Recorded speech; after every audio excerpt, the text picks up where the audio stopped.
আসসালামু আলাইকুম।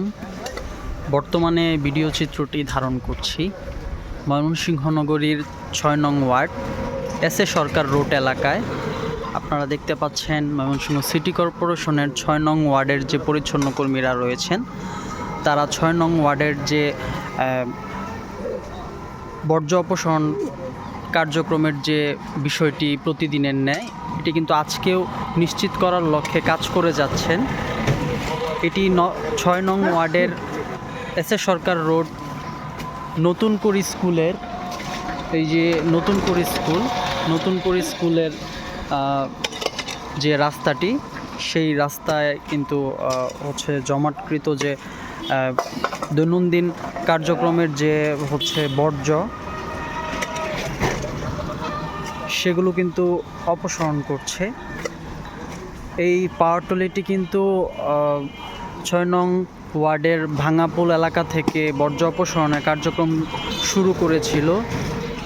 সেখান থেকে সারা রাস্তার যে জমাটকৃত জমানো যে বর্জ্য, সেগুলো কিন্তু পরিষ্কার করে এখন এস এ সরকার রোড এসে কিন্তু স্থির চিত্র ধারণ করছি। এছাড়াও ৬ নং ওয়ার্ডের বিভিন্ন ড্রেনের যে বড় বড় বান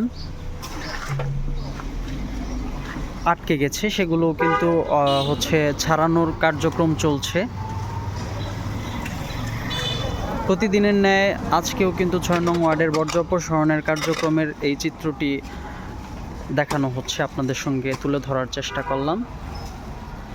সকলকে ধন্যবাদ। এবং আপনাদেরকে জানিয়ে রাখতে চাই, ৬ নং ওয়ার্ডের যে পরিচ্ছন্ন কর্মীরা, তারা কিন্তু ৬ নং ওয়ার্ডকে পরিচ্ছন্ন রাখার জন্য প্রতিদিনই কাজ করে যাচ্ছেন। ময়মনসিংহ সিটি কর্পোরেশনের মাননীয় প্রশাসক মহোদয় জনাব রোকনুজ্জামান রোকন স্যারের নির্দেশনায় কিন্তু তারা প্রতিদিন এই কাজ অব্যাহত রেখেছেন। আজকেও কিন্তু কাজ করছেন। কিছুক্ষণ আগে কিন্তু বৃষ্টি হয়েছে, তারা কিন্তু অনেকে কিন্তু বৃষ্টিতে ভিজেও কাজ করেছেন। ধন্যবাদ সবাইকে। সবাই ভালো থাকবেন। আসসালামু আলাইকুম।